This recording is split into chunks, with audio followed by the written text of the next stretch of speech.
The 4600 Drums Wangala Festival 2022 kick-started today at Wangala Adam, Chibragre West, Garo Hills, Meghalaya with the inauguration of handloom and handicrafts exhibition displayed by the local artisans of the region. Dancers took to the field in a rhythmic sync to the traditional drum beats and chants.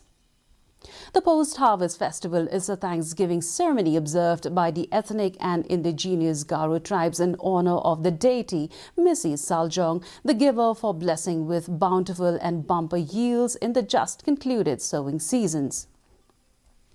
Other highlights of the three-day gala include handloom and handicraft exhibition and competitions on traditional recitations and folk songs.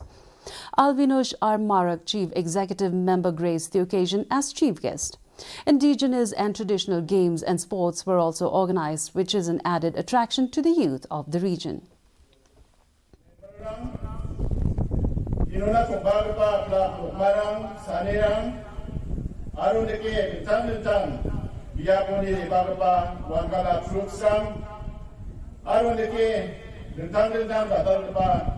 Official Dalo nga dugtang mansa